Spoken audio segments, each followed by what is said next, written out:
There's a very stupid thing that our brain does that has caused me so much, and I would say it's one of the core reasons why so many people are slaves to their brains. Like, a lot of people just automatically react to any thought or emotion that pops up in their mind. For example, for some people, it might be a thought about eating something unhealthy. And as soon as they have that thought, they go do it. For others, it might be to check their phone and open social media. For others, maybe it might be alcohol. And sometimes it can be more abstract things. Like maybe you have a thought like, I'm a failure. My project or my business is not going to work out. My future doesn't look good. And they keep replaying and magnifying this thought in their minds, which makes it worse and ends up taking an emotional toll on you that obviously has a negative impact on your day-to-day life. And that's why I said that some people are a slave to their brains. Because if you've been paying attention to how your brain works, you may have realized that your thoughts and emotions sometimes seem to have like a life of their own, and you're not always choosing what to think about or what to feel. So in this video, I want to explain to you one brain mechanism that's responsible for this and how to escape it so that you can have a better control over your mind. And as you're about to see, it's actually somewhat simple to fix once you understand how this mechanism works. So there's one concept in psychology called ironic process theory, which in simple terms, basically it explains that the more you try not to think about something, the more you end up thinking about it. For example, let's say that you get in your mind the thought of eating a cookie,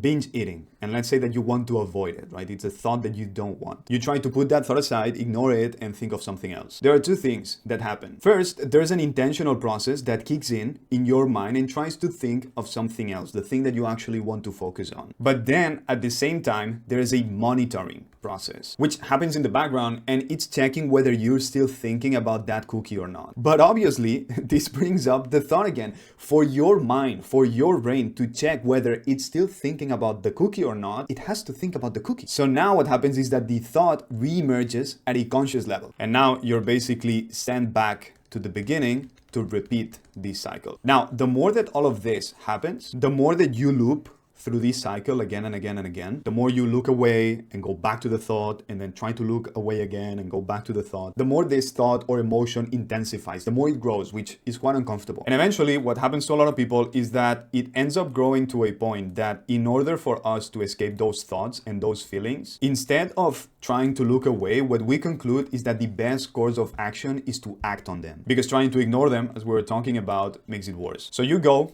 you eat the cookie, and now the thought, the emotion, the pressure finally goes away and you experience some level of relief. But obviously now you carry the negative consequences of having eaten that cookie or whatever bad thing you were trying to avoid. Okay, the cookie was just a simple example. You can replace the example of the cookie with whatever thing you're struggling with. But if you think about it, acting on those thoughts is actually the same thing as running away from them. Because the reason why you're acting on those thoughts is because you're trying to escape them. And over time, what happens to a lot of people is that they just get conditioned to act immediately and mindlessly to any thought or emotion they have, because they know that if they don't act, they'll have to go through this whole process that is just going to intensify their negative feelings. So it's just easier to act as soon as they have a thought. And that's basically how you become a slave to your brain. Now, what is the solution? How do we solve this? The solution is to embrace the feeling, to sit with it. And I know you probably tried this in the past and it didn't work. But again, it didn't work because you were doing it from the frame of mind of, let me embrace this thought so that I can get rid of it. So you circle back to the same problem we were having before of this obsession with escaping things. What you have to do is to stop obsessing about escaping. When you get that thought or that feeling and you get the urge to react to something, instead just try to sit for 5 minutes and embrace the thought or the feeling. Look at it,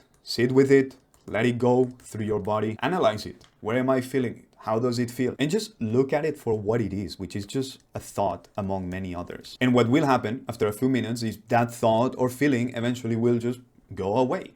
Like a wave in the ocean. That's the perfect analogy. Your brain is the ocean and your thoughts are the waves. And you know that no matter how big a wave is, eventually they all dissipate. Probably what will happen is that when you sit down to observe that thought that you don't like, you will end up getting distracted by some other thought. And if that other thought is something that you like, that's positive, that moves you towards positive action, just jump on that one, and write it out. Surf that new wave, that new thought. And you can leave this one that you don't like behind. Now, all of this becomes easier to do when you truly and deeply understand that you are not your thoughts. And there is a clear separation between you and your thoughts. In the same way that technically you're not your hand and You could cut off your hand and you would still be you. You would still be here. It's the exact same thing with your thoughts. There is a space between you and your thoughts. I've made some videos about this already, so you can go into my channel and check those videos out. Just remember that over time, the more you practice all these things that I'm talking about, the easier it's going to be. The hardest part is always the beginning. But over time, you'll start to have a more positive relationship with your thinking mind and your emotions. You'll gain back some control. Also, the number of random thoughts that you have